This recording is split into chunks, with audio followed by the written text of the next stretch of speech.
Welcome to this deep dive. Okay. And today we're going to be exploring a science fiction classic, Yeah. The Hitchhiker's Guide to the Galaxy. All right.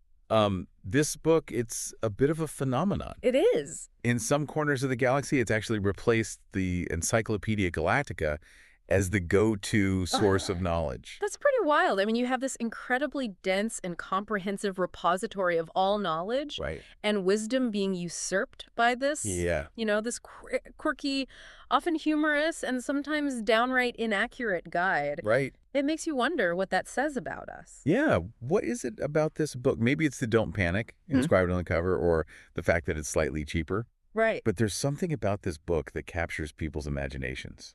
It's more than just a funny read. Right. It tackles some pretty big questions. Yeah.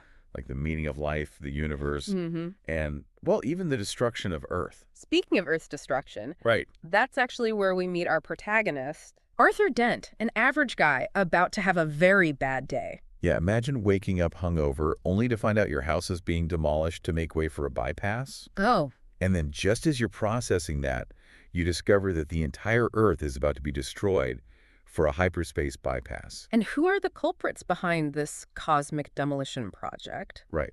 The Vogons, a race of bureaucratic, poetry-loving aliens who wouldn't know beauty if it hit them in the face. Oh, the Vogons, their justification for destroying Earth. Ooh. Well, it was in the way of their hyperspace bypass. Exactly. And all the necessary paperwork was filed. Of course. It's almost comical how they approached this with such Right. bureaucratic indifference. Yeah, that's where the satire comes in, wouldn't you say? Yes. I mean, the Vogons embody this heartless bureaucracy that prioritizes efficiency above all else. Right. They're so focused on the rules and regulations that they completely disregard the consequences of their actions.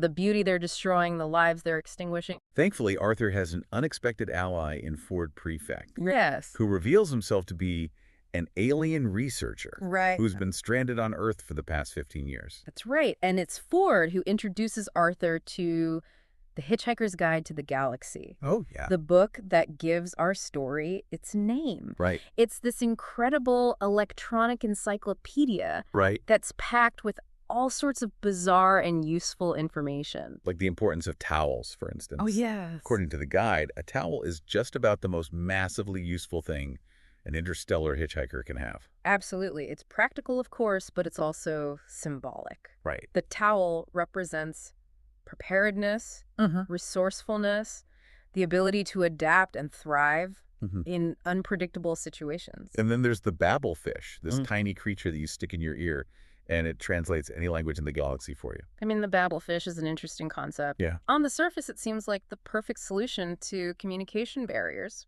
Instant translation, no more misunderstandings. But if you think about it, does it really address the root of the problem? You're right. Communication is about so much more than just words.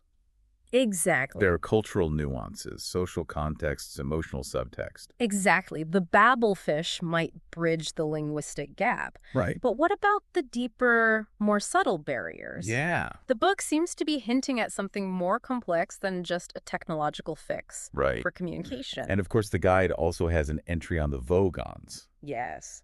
which paints a rather unflattering picture of their history, culture, and general unpleasantness. The entry on the Vogons is hilarious, but it also makes you think, Mhm. what if our own bureaucratic systems, with all their rules and regulations, were taken to such an extreme? Yeah. What would that say about our society? It's a cautionary tale about the dangers of losing sight of the human element, Absolutely. of sacrificing compassion and creativity at the altar of efficiency. Now, Arthur's adventures don't stop with the Vogons. Okay. He soon crosses paths with the two-headed, three-armed Oh, Zaphod Beeblebrox, wow. the semi-galactic president who's gone rogue and stolen a very special spaceship. This spaceship, the Heart of Gold, is powered by something called the Infinite Improbability Drive, Yes. a device that can literally turn the impossible into the possible. And the technology behind it is quite fascinating. Got It involves a Bamboweenie 57 submedicine brain and a Brownian motion producer. Wow.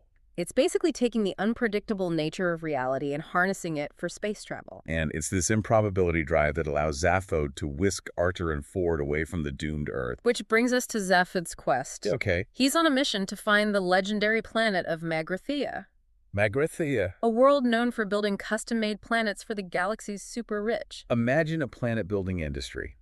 What does that say about wealth and consumerism taken to their ultimate extreme? It raises some interesting questions, doesn't it? What happens when nature itself becomes a commodity? What are the ethical implications of crafting entire worlds to cater to the whims of the ultra-wealthy? It's a commentary on the excesses of capitalism Absolutely. and the lengths to which people will go to satisfy their desires, even on a cosmic scale. Right.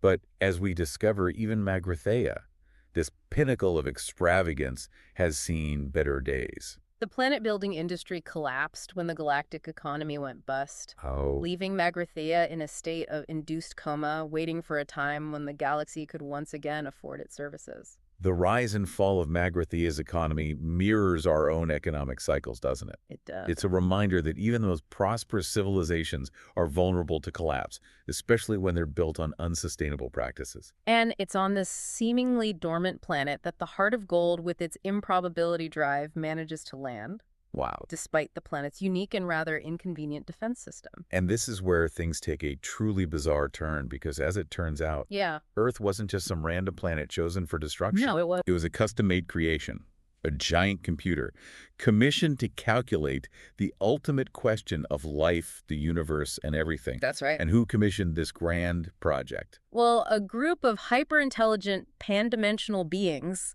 who just happen to look a lot like mice. Mice. Mice. Wow. It makes you wonder what question could be so important that it would require a planet-sized computer and millions of years to calculate. Right. And if the answer is 42, what does that even mean? That's the real mystery, isn't it? I mean, the supercomputer Deep Thought provided the answer, but it never revealed the actual question. Right? You know, it's this profound cosmic joke, a riddle without a solution. Yeah. Or perhaps the solution is simply that there is no solution. But the mice, they seem convinced that the question exists, Yeah. and they're willing to go to great lengths to find it. They even propose a rather unsettling idea to Arthur. They want to dissect his brain, What is? believing that somewhere in the subconscious patterns of the last human who lived on Earth, the ultimate question might still reside. It raises some ethical questions, wouldn't you say? Absolutely. How far are we willing to go in our pursuit of knowledge? Right. Is it ever justifiable to violate someone's autonomy in the name of scientific advancement? It's a dilemma that has plagued scientists and philosophers for centuries. Right. Where do we draw the line between curiosity and compassion, between the pursuit of understanding and the respect for individual rights? Thankfully, before Arthur becomes an unwilling brain donor, Right. things take a chaotic turn. The Galactic Police, alerted to Zaphod's presence, attack Magrathea, Oh, no. leading to a wild chase through the planet's interior. And it's during this chaotic escape that we encounter another unforgettable character, Okay, who's that? Marvin the paranoid android. Marvin the paranoid android. Yeah. Marvin is this perpetually depressed robot Right. with a brain the size of a planet. Oh, wow. He's constantly complaining about the futility of existence, the pointlessness of everything. He's a fascinating character, isn't he? He is. On one hand, he's a comical representation of existential angst. Yeah. But on another level, he embodies this deep-seated pessimism Right. that I think many of us can relate to, especially when faced with the vastness and indifference of the universe. I think so, too. I find him quite endearing, actually. Really? Maybe it's the dry wit, Okay. the way he delivers his complaints with such deadpan resignation. There's a certain charm to his pessimism, I'll grant you that. Right. It's a reminder that even in the face of overwhelming absurdity, Yeah. a bit of cynicism can be a coping mechanism, Right. a way to maintain a sense of perspective. And despite his constant grumbling, Yeah, Marvin plays a crucial role in their escape. he does. His negativity, it seems, has some unexpected benefits. Indeed, it's often the most unlikely characters who step up in moments of crisis. Right. And so Arthur fords Zaphod and Marvin, along with Trillian, an astrophysicist who joins Zaphod's crew, Right. escape Magrathea aboard the Heart of Gold, leaving behind the mice their unfinished Earth and the lingering mystery of the ultimate question. And their adventures continue, taking them to some truly extraordinary places, like Yeah. the restaurant at the end of the universe, where you can dine while watching the universe collapse and be reborn. It's a mind-boggling concept. A restaurant that exists outside of conventional time and space. Right. It plays with our perception of reality questioning the very nature of beginning and end. It's all very Douglas Adams, isn't it? It is. This playful blend of science fiction philosophy and absurdity. Precisely, it's a testament to his genius that he can make us laugh. Right. At the same time that he's making us think about the nature of existence, Right. the meaning of it all. And throughout their travels, Yeah. Arthur continues to learn about the universe, about himself, and about the strange interconnectedness of everything. He encounters the ruler of the universe, Wow. who turns out to be a rather ordinary man in a bathrobe, Okay. learns about the ancient supercomputer Hector, who created Earth as part of its own grand experiment, and faces the threat of the cricket robots, Okay. a race of beings bent on destroying everything that exists. And it's through these encounters, these absurd and often dangerous situations, that Arthur begins to piece together the puzzle of his own existence. Yeah, he discovers that he's not entirely human, Wow. that his journey is intertwined with Zaphod's in ways he never could have imagined, Right. and that he might just hold the key to understanding the ultimate question, even if he doesn't know what that question is. It's a story that constantly challenges our perceptions, subverts our expectations, Yeah. and reminds us that the universe is a much stranger and more wonderful place than we could ever imagine. And just when you think you've got a handle on things, Yeah. the narrative takes another unexpected turn.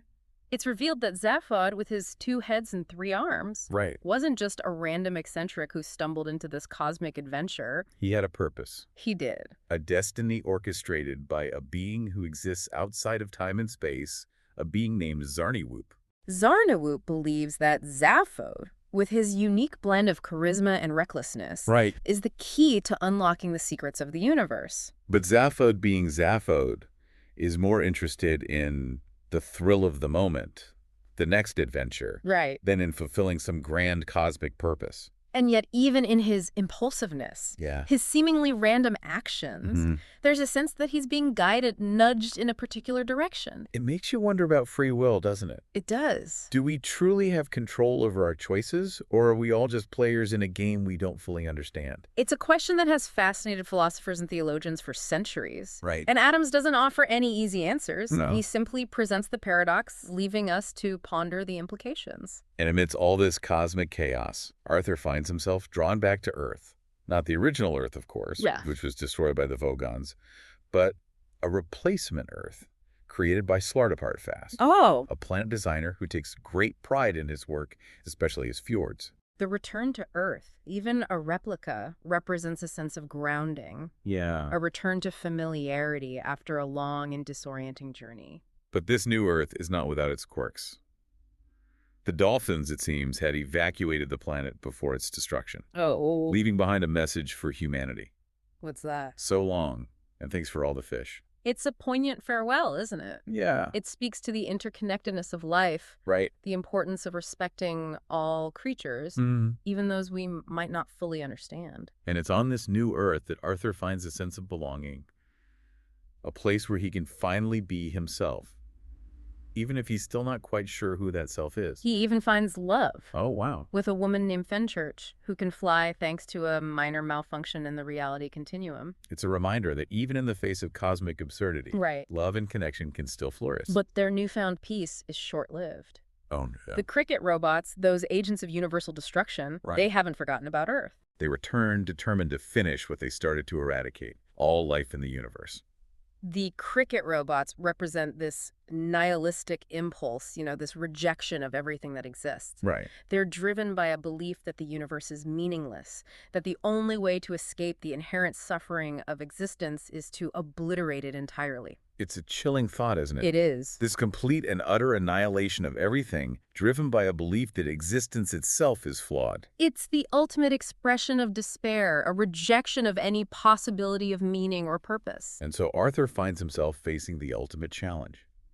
How do you stop a force that's driven by such a profound sense of nihilism? The answer, as it turns out, lies in the most unexpected of places, a game of Brocchian ultra cricket. Brocchian ultra cricket? That sounds utterly bizarre. It is. It's a game that defies all logic and reason. Imagine a sport played with planets as balls, black holes as wickets, and spaceships as bats. Okay. It's chaos incarnate. And how does a game like that stop the cricket robots? It's a distraction, a diversionary tactic. By activating this ancient defense system, which just happens to be this absurd game, Right. Arthur manages to buy some time to throw the robots off balance. It's a brilliant move, Yeah. really. Using absurdity as a weapon against nihilism. Right. It's like fighting fire with, well, utter nonsense. It's a testament to the power of the unexpected, the unpredictable. Sometimes the most effective solutions are the ones that defy all logic. And so while the cricket robots are busy trying to comprehend the rules of Brocchian ultra cricket, Arthur and his companions manage to escape, leaving the fate of the universe hanging in the balance. The ending of the book is intentionally ambiguous. We don't know if the robots are defeated, if the universe is saved. It's almost as if Adams is saying that the journey is more important than the destination, Right. that the search for meaning for answers is an ongoing process, not a finite goal. Perhaps the real question isn't what the meaning of life is, Right. but rather, how do we create meaning in a universe that seems inherently meaningless? It's a question that each of us must answer for ourselves. And The Hitchhiker's Guide to the Galaxy, with all its absurdity, its wit, and its profound insights, provides a framework for that exploration, a roadmap for navigating the chaos of existence. It reminds us to embrace the unknown, to question our assumptions, to find humor in the face of adversity, and to never lose sight of the importance of towels. Because, as the guide itself says, don't panic. Right. And always remember, there's a whole universe out there waiting to be explored. And on that note, we conclude our deep dive into The Hitchhiker's Guide to the Galaxy. We hope you've enjoyed the journey. Thanks for joining us. Until next time, keep exploring, keep questioning, and keep those towels handy.